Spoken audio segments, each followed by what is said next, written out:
Three women, one a brunette, one a redhead, and one a blonde, are standing at the gateway to heaven, awaiting judgment.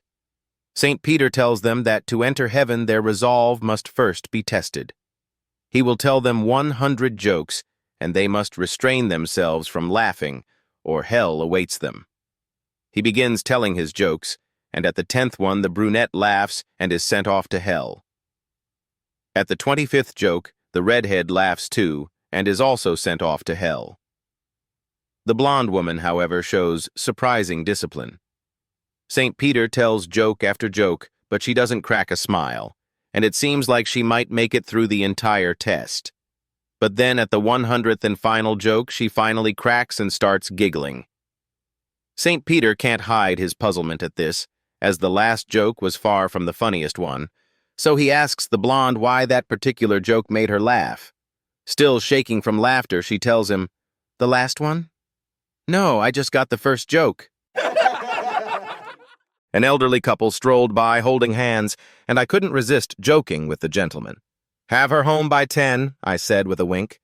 He stopped, looked me straight in the eye, and without missing a beat replied with a grin, "Don't worry, I will. Her husband gets home at 11. I burst out laughing so hard I nearly lost my balance as they chuckled and kept walking. Lesson learned. Never underestimate the humor and quick wit of the older generation. They've still got it. A contest was held to see who could deliver the best toast. Murphy won the contest for the best toast of the night, which was, "Here's to the best years of my life, spent between the legs of my wife." When he got home, his wife asked him how the Toastmasters meeting went. "I won the contest for the best toast of the night," he replied. She then asked what his toast was.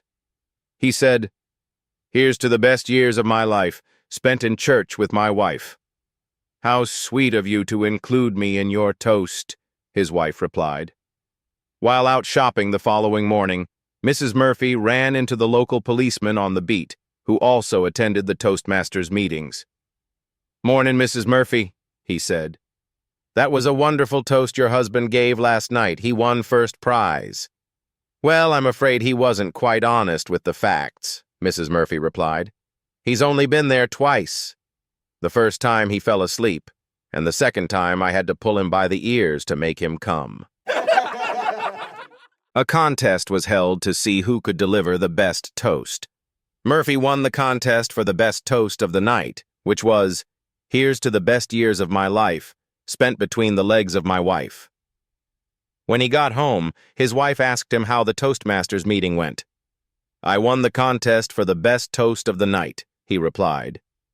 She then asked what his toast was. He said, "Here's to the best years of my life, spent in church with my wife." "How sweet of you to include me in your toast," his wife replied. While out shopping the following morning, Mrs. Murphy ran into the local policeman on the beat, who also attended the Toastmasters meetings. "Morning, Mrs. Murphy," he said. "That was a wonderful toast your husband gave last night. He won first prize." "Well, I'm afraid he wasn't quite honest with the facts," Mrs. Murphy replied. "He's only been there twice. The first time he fell asleep, and the second time I had to pull him by the ears to make him come." One night, little Johnny hears loud noises coming from his parents' room. He peeks in and sees his dad giving his mom a surprise tickle attack while she's tied up with scarves. They're laughing and being silly. Johnny screams, thinking his mom's being attacked. His dad stops, laughs awkwardly, and says, "It's okay, buddy. We're just playing a grown-up game." But Johnny runs away down the hall. A few minutes later, when Dad goes to check on him, Johnny's room is empty. He hears strange noises from the guest room and peeks inside, only to see Johnny tickling Grandma with a feather duster while she yells, "Stop that!" Dad yells, "Johnny, what on earth are you doing?" Johnny turns and says, "Not so funny when it's your mom, huh?" One night, a guy goes to get a room in a hotel. "Hello, I want a single room for the night, please." "Fine, sir, here's one of our best rooms." "Room 13, says the concierge, and hands him the key. The guy goes upstairs, takes a shower, and gets straight into bed. At about 2 o'clock in the morning, two gorgeous naked women come in and slide under the covers. When he realizes what is going on, he starts screwing both of them. He can't believe what's happening. Next morning, still surprised by last night's events, he goes downstairs to settle the bill. "How was your room, sir?" asks the receptionist. "Excellent. I will come back again. What do I owe you?" asks the man. "Well, actually, sir, we are doing a promotional offer. Not only do you not have to pay, but we give you $10 as a welcome gesture," says the receptionist. "What?"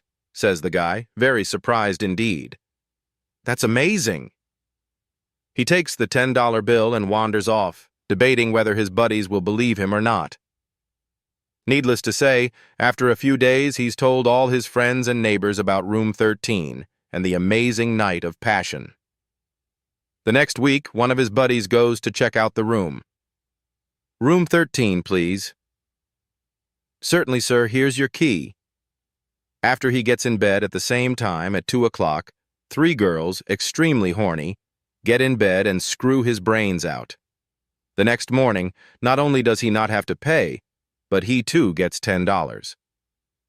After a month, everyone knows this hotel and especially Room 13. Everyone that stays in Room 13 gets the same treatment, a good screw and $10. After a few weeks, the story reaches an archbishop. The archbishop decides to check the story out for himself. He visits the hotel and asks for Room 13. He gets the keys and goes upstairs.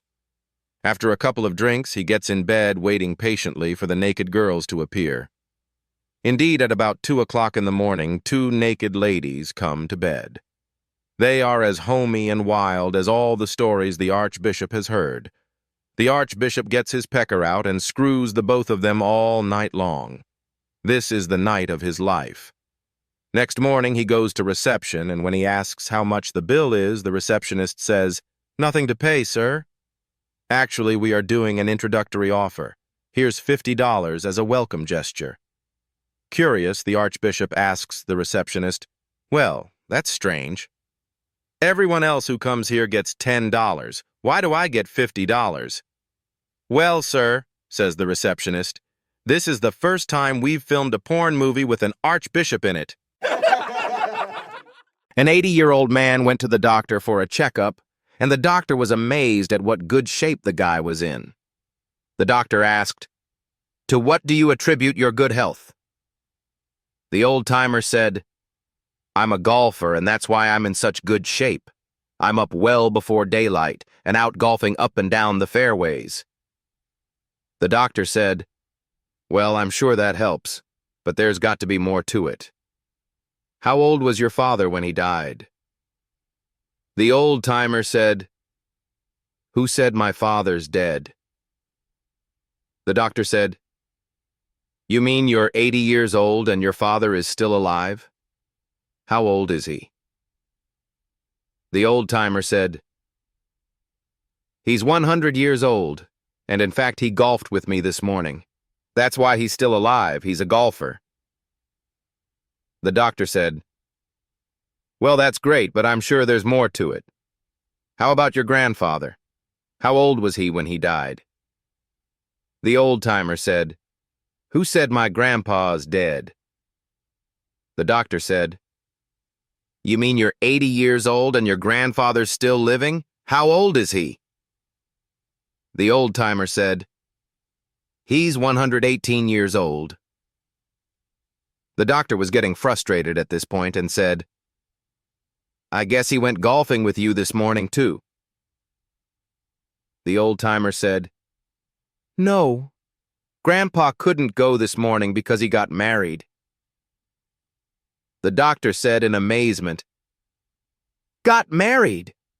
Why would a 118-year-old guy want to get married?" The old-timer shot back, "Who said he wanted to?" Johnny, who worked for the mob, got promoted to the boss's security detail. The boss's daughter took a shine to him and dragged him into her room for a makeout. The boss caught them and called two goons. They hauled Johnny to Big Mike, the boss's heavy, who handled punishments. They knocked on Mike's door. "Mike!" "The boss wants Johnny punished. Break his teeth and make him eat dirt," the goons reported. Mike sighed. "Leave him on the floor. I'll handle it after lunch." The goons left Johnny on the floor, terrified. Mike went back to his sandwich and TV. The bell rang again. Another miscreant was brought in for stealing. "Break his teeth and cut his hands off," the goons said. "Leave him here."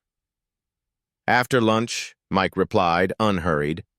A third man arrived, a rat who'd been talking to the cops. "Break his teeth and cut out his tongue," they demanded. "On the floor with the others." "I'll do it after lunch." The three sat shivering while Mike finished his meal. Johnny finally whispered, "Mike." "What?" Mike barked, fork in hand. I want to remember one thing," Johnny said, voice trembling.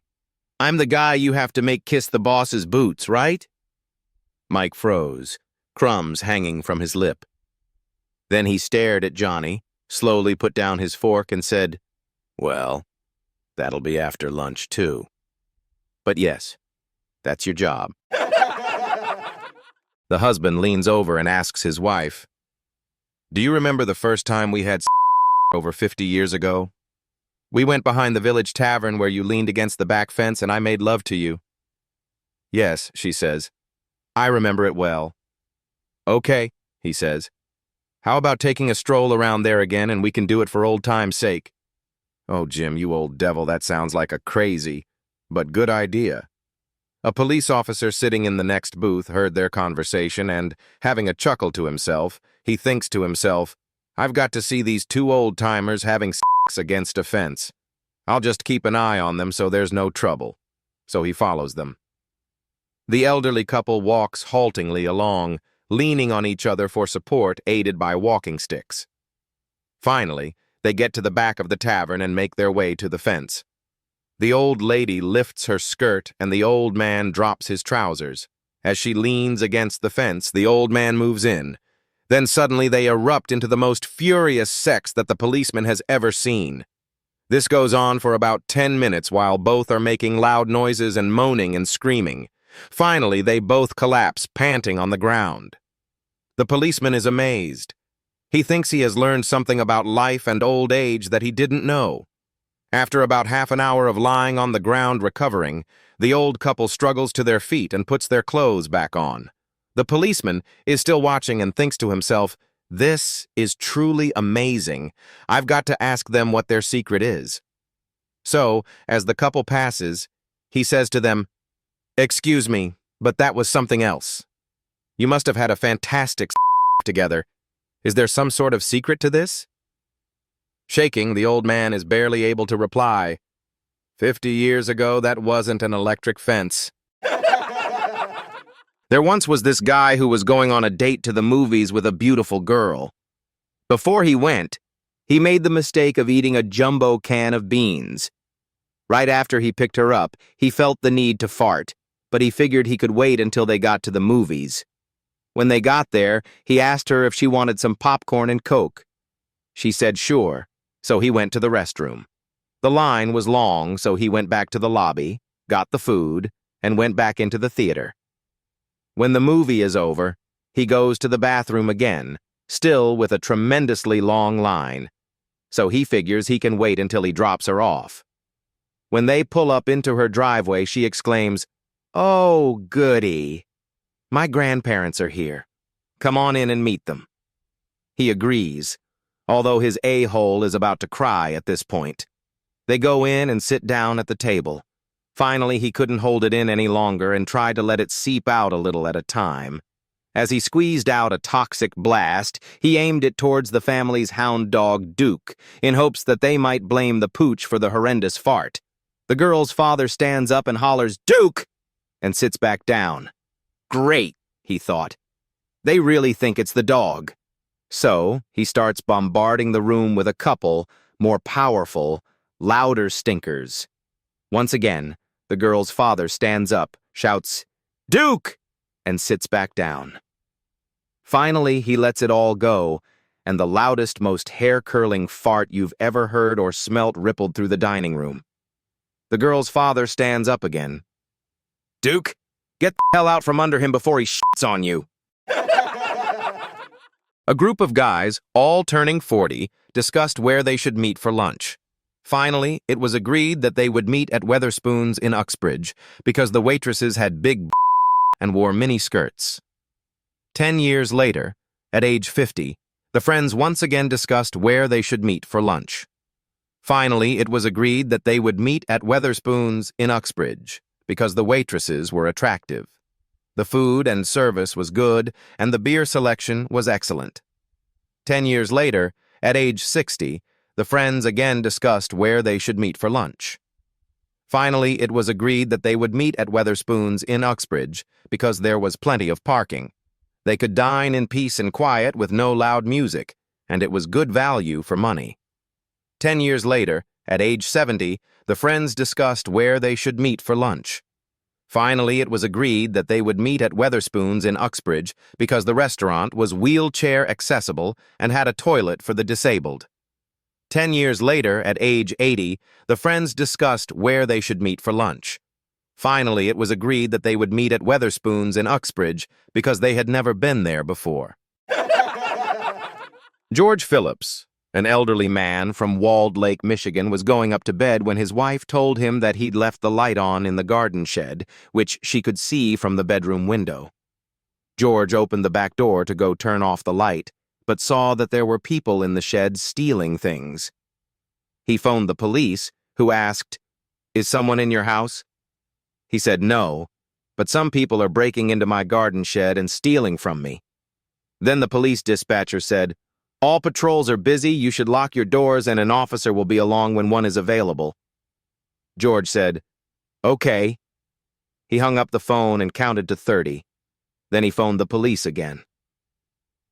"Hello, I just called you a few seconds ago because there were people stealing things from my shed. Well, you don't have to worry about them now because I just shot and killed them both. The dogs are eating them right now."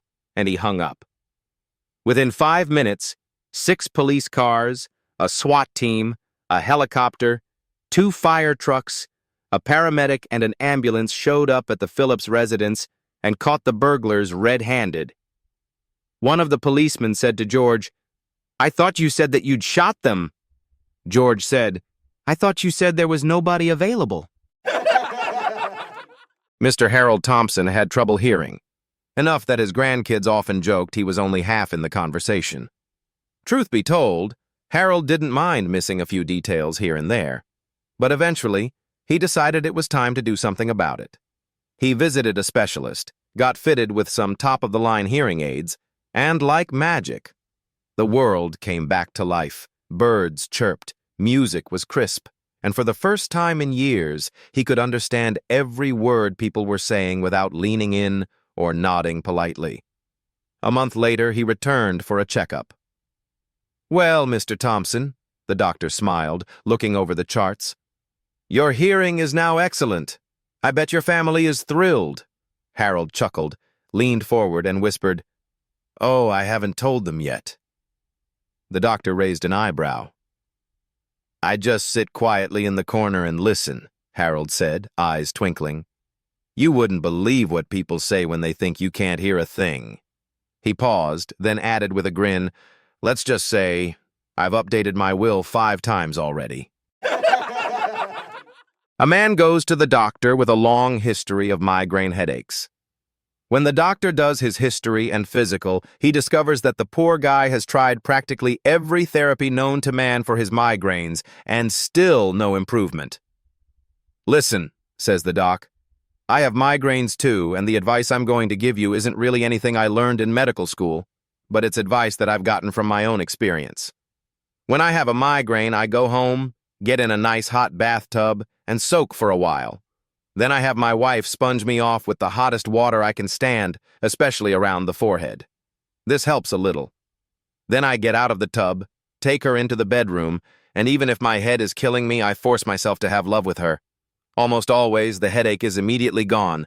Now, give it a try, and come back and see me in 6 weeks."